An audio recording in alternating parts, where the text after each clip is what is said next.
नमस्कार। प्रादेशिक समाचार के साथ मैं शीला कुमारी। पहले मुख्य समाचार। स्वास्थ्य मंत्रालय ने सभी राज्यों के जिलाधिकारियों और जिला टीकाकरण प्रभारियों को प्रतिदिन समीक्षा बैठक करने का दिया निर्देश। झारखंड में अब तक 11,587 लोगों को लगाया गया कोरोना टीका।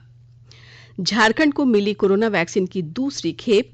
कोविशील्ड की 1,72,000 डोज कल पहुंची रांची। वित्त मंत्री रामेश्वर उरांव ने केंद्र सरकार से जीएसटी की क्षतिपूर्ति राशि का भुगतान समय पर करने और रॉयल्टी दर 14 से 20% बढ़ाने की मांग की।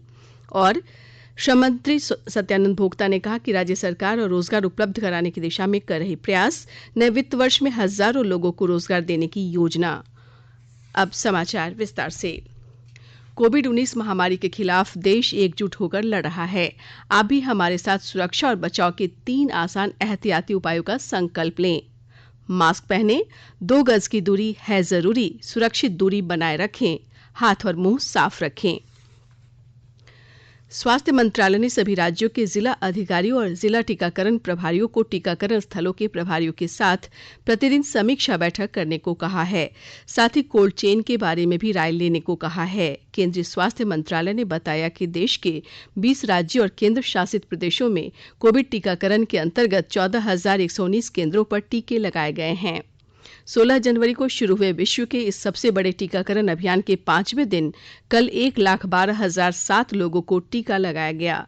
अपर स्वास्थ्य सचिव डॉक्टर मनोहर अगनानी ने कल नई दिल्ली में पत्रकारों को बताया कि 5 दिन में 7,87,842 लोगों को टीका लगाया जा चुका है। उन्होंने बताया कि अब तक देश में हुए टीकाकरण के बाद किसी को भी कोई गंभीर शिकायत नहीं हुई है। वहीं झारखंड में अब तक 11,587 लोगों को टीका लगाया जा चुका है। कोरोना वैक्सीन कोविशील्ड की दूसरी खेप कल झारखंड को मिली। इस वैक्सीन की 1,72,000 डोज कल राजधानी रांची पहुंची। इसे एयरपोर्ट से नामकुम स्थित स्टेट वेयर हाउस पहुंचाया गया। स्वास्थ्य विभाग ने वैक्सीन के डोज को सभी जिलों में पहुंचाया। इस खेप में सबसे अधिक रांची जिले को 21,000 डोज मिले हैं, जबकि धनबाद को 13,000 और पलामू को 12,000 डोज दिया गया है। इस डोज के मिलने के बाद राज्य में प्रथम चरण में लगभग 1.5 लाख स्वास्थ्य कर्मियों को 2 डोज का टीका पूरा हो गया है। स्वास्थ्य विभाग ने बताया कि दूसरे चरण में 2 लाख से अधिक फ्रंट लाइन वर्कर्स को टीका लगाने का लक्ष्य रखा गया है। राज्य सरकार ने सभी विभागों और अधिकारियों को जनप्रतिनिधियों की बातों को सुनने और उस पर नियम संगत कार्रवाई करने का निर्देश दिया है। इस संबंध में मंत्रिमंडल सचिवालय एवं समन्वय विभाग के प्रधान सचिव अजय कुमार सिंह ने विभागों के अपर मुख्य सचिव, प्रधान सचिव, सचिव, सारे विभागाध्यक्ष, प्रमंडलीय आयुक्त, उपायुक्त, पुलिस अधीक्षक और सभी अनुमंडल पदाधिकारी को पत्र लिखा है। कैबिनेट सचिव ने सभी विभागों को कहा है कि जनप्रतिनिधियों के प्रति पदाधिकारियों का व्यवहार सम्मानजनक हो, उनकी बातों को संयम से सुने और नियमानुसार उस पर समय पर कार्रवाई करें। अगर किसी कार्य को करने में वैधानिक कठिनाई हो तो उसकी सूचना भी उन्हें शिष्टतापूर्वक दें। जिन मामलों में अंतिम निर्णय होने में विलंब की संभावना हो, वैसे मामलों में अंतरिम जवाब देकर उन्हें वस्तु स्थिति से अवगत कराएं। अधिकारियों से यह भी कहा गया कि वे अपने फोन को कभी भी स्विच ऑफ मोड में न रखें। राज्य सरकार ने वित्त वर्ष 2021-22 का बजट तैयार करने की प्रक्रिया शुरू कर दी है। सभी विभागों ने बजट के लिए जिलों से भी रिपोर्ट मांगी है। इस संबंध में झारखंड मंत्रालय में कल योजना सह वित्त विभाग ने विभिन्न विभागों के अधिकारियों के साथ बैठक की। बैठक में बजट पर विचार विमर्श किया गया। इस दौरान सभी विभागों से कहा गया कि बजट की तैयारी ऐसी हो कि जिसका परिणाम धरातल पर नजर आए। केंद्र सरकार ने बजट पर चर्चा के लिए 30 जनवरी को सर्वदलीय बैठक बुलाई है। संसदीय कार्य मंत्री प्रहलाद जोशी ने कहा कि बैठक वर्चुअल माध्यम से होगी। उन्होंने कहा कि सरकार सदन में किसी भी मुद्दे पर बहस करने को तैयार है। संसद सत्र इस महीने की 29 तारीख से शुरू होगा। बजट सत्र का पहला चरण 15 फरवरी को खत्म होगा, जबकि दूसरे चरण का सत्र 8 मार्च से 8 अप्रैल तक चलेगा। कोविड महामारी के मद्देनजर राज्यसभा की कार्यवाही सुबह 9 बजे से दिन के 2 बजे तक होगी, जबकि लोकसभा की बैठकें शाम 4 बजे से रात 9 बजे तक होंगी। जनसंख्या समाधान फाउंडेशन जेएसएफ की झारखंड टीम ने केंद्र सरकार से जनसंख्या नियंत्रण के लिए कानून बनाने की मांग की है। इसके लिए foundation 2 child policy for all मांग के समर्थन में पूरे राज्य में हस्ताक्षर अभियान भी चला रहा है। इस क्रम में कल फाउंडेशन की टीम पूर्व मुख्यमंत्री सह भाजपा के राष्ट्रीय उपाध्यक्ष रघुवर दास से मुलाकात की। पूर्व मुख्यमंत्री रघुवर दास ने हस्ताक्षर कर जनसंख्या कानून बनाने की मांग का समर्थन किया और इस अभियान की काफी सराहना की। उन्होंने भी कहा कि अनियंत्रित जनसंख्या वृद्धि पर रोक लगाने के लिए जनसंख्या नियंत्रण कानून की आवश्यकता है। कहा कि बेरोजगारी, भूखमरी, कुपोषण जैसी समस्याओं का मुख्य कारण बढ़ती आबादी है। आकाशवाणी के ताजा तरीन समाचारों के लिए आप हमारी वेबसाइट newsonair.com पर लॉग ऑन कर सकते हैं। ताजा समाचार Twitter handle @AIR news alerts और Facebook page All India Radio news पर भी उपलब्ध है। आप प्रादेशिक समाचार एकांश के ट्विटर हैंडल @AIR न्यूज_रांची और Facebook page AIR news Ranchi के अलावा YouTube channel regional news unit Ranchi पर भी हमारे बुलेटिन सुन सकते हैं।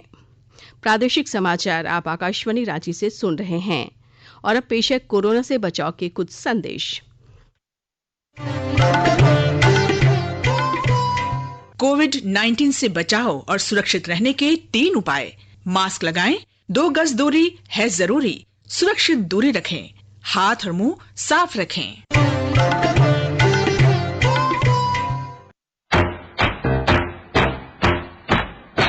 चलो मिलकर एक शुरुआत करें, चलो एक फैसला आज करें, मास्क नहीं तो टोकेंगे, कोरोना को रोकेंगे, चलो एक वादा करते हैं, चलो कुछ वादा करते हैं, मास्क नहीं तो टोकेंगे, कोरोना को रोकेंगे।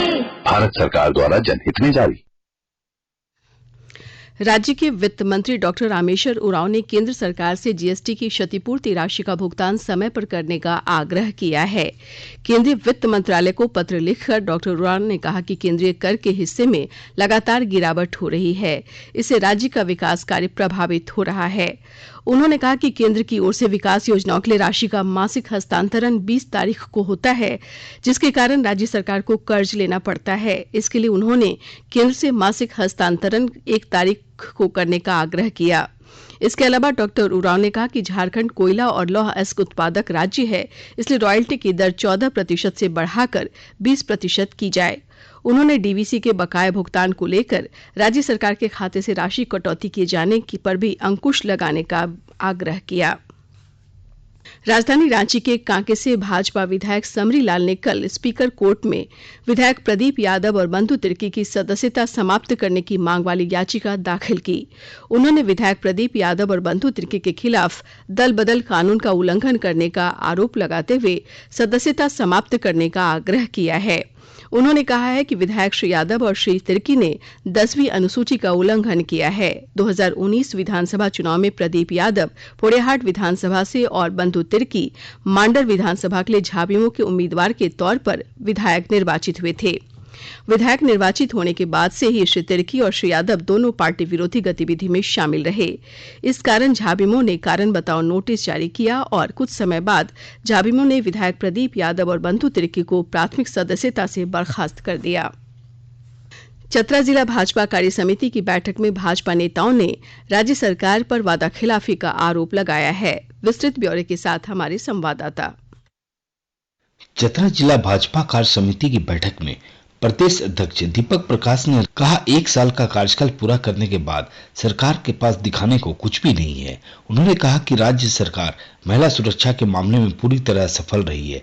कहा पिछले 1 साल के अंदर जिस प्रकार से आपराधिक व नक्सली घटनाओं में बढ़ोतरी हुई है उससे लोग परेशान हैं। उन्होंने कहा कि सत्ता में आने के लिए झामुमो ने वादा किया था कि 1 साल में 5 लाख नौकरियां देगी, शिक्षित बेरोजगार युवक युवतियों को बेरोजगारी भत्ता देंगे। सरकार का 1 साल पूरा हो गया, चतरा जिला में किसी को न तो नौकरी मिली और न ही बेरोजगारी भत्ता।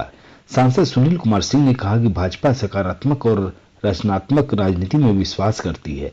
अशोक कुमार तुलसियान, आकाशवाणी समाचार, चतरा। खूंटी जिले के तमाड़ थाना क्षेत्र के नक्सल प्रभावित इलाकों बघई, तमराना, पातसाईडीह गांव में कल विधायक विकास मुंडा ने 20 किलोमीटर पक्की सड़क और पुल निर्माण कार्य का शिलान्यास किया। शिलान्यास समारोह में विधायक विकास मुंडा ने जगह जगह बैठक कर लोगों से जन समस्याओं की जानकारी ली और उसके निराकरण का आश्वासन दिया। श्रम नियोजन, प्रशिक्षण और कौशल विकास मंत्री सत्यानंद भोक्ता ने कहा कि राज्य सरकार रोजगार उपलब्ध कराने के लिए प्रयासरत है और इसके लिए कई कदम उठाए जा रहे हैं। विभिन्न विभागों में रिक्त पदों को भरने के लिए मुख्यमंत्री हेमंत सोरेन ने निर्देश भी दिया है। वे कल चतरा में पत्रकारों को संबोधित कर रहे थे। उन्होंने नियुक्ति प्रक्रिया अंतिम चरण में है ऐसा कहा। जल्दी विज्ञापन निकालकर आवेदन आमंत्रित किए जाएंगे। मंत्री ने सरकार की आत्मसमर्पण नीति के तहत नक्सलियों से मुख्य धारा में शामिल होने की अपील की। श्री भोक्ता ने जिले के हंटरगंज प्रखंड में आयोजित एक कार्यक्रम में गरीब व जरूरतमंद परिवारों के बीच राशन कार्ड व कंबल का वितरण किया। साथ ही पोषण सखियों को नियुक्ति पत्र भी दिया। मनरेगा आयुक्त सिद्धार्थ त्रिपाठी ने सभी जिलों के अधिकारियों को मनरेगा मजदूरों का सही आधार संख्या MIS में अपलोड कराने का निर्देश दिया है। उन्होंने बैंक खाता में भी आधार को ठीक से अपडेट कराने को कहा है।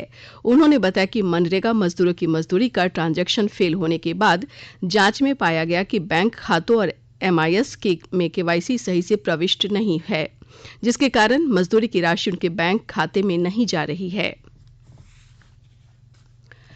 झारखंड हाईकोर्ट ने गोड्डा सांसद निशिकांत दुबे के खिलाफ MBA की फर्जी डिग्री मामले में किसी भी प्रकार की पीड़क कार्रवाई पर रोक लगा दी है। कोर्ट ने डिग्री को फर्जी बताने वाले को नोटिस जारी कर ये बताने को कहा है कि किस आधार पर डिग्री को फर्जी बताया गया है।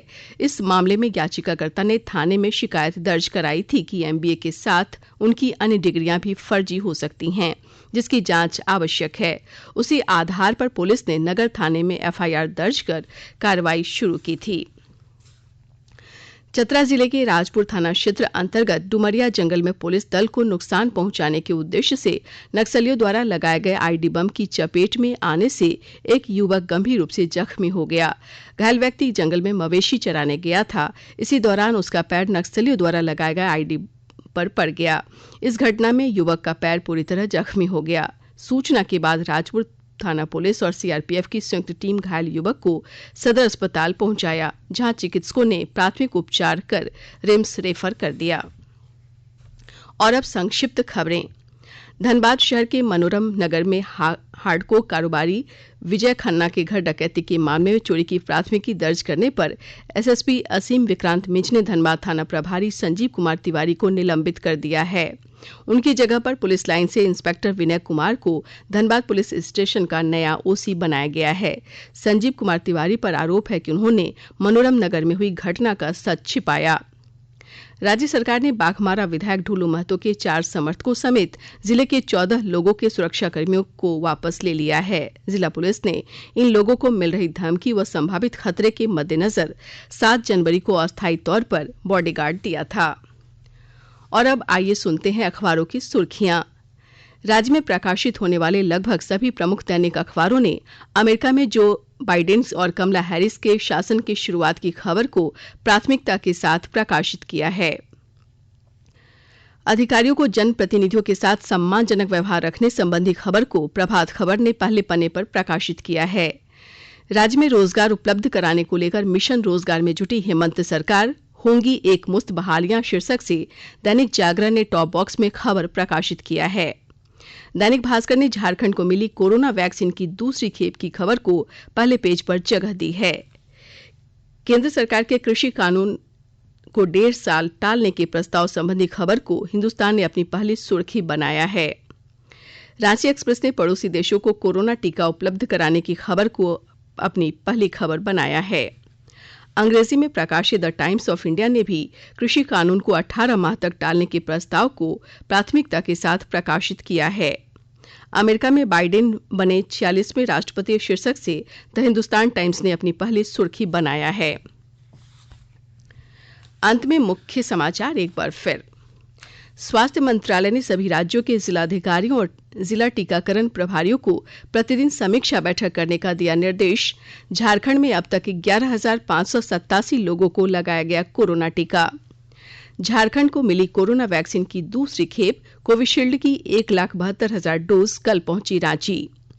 वित्त मंत्री रामेश्वर उरांव ने केंद्र सरकार से जीएसटी की क्षतिपूर्ति राशि का भुगतान समय पर करने और रॉयल्टी दर 14 से 20% बढ़ाने की मांग की। और श्रम मंत्री सत्यानंद भोक्ता ने कहा कि राज्य सरकार रोजगार उपलब्ध कराने की दिशा में कर रही प्रयास, नए वित्त वर्ष में हजारों लोगों को रोजगार देने की योजना। इसके साथ ही आकाशवाणी रांची से प्रादेशिक समाचार का ये बुलेटिन समाप्त हुआ। नमस्कार। घर में रहिए, सुरक्षित रहिए और सुनते रहिए आकाशवाणी।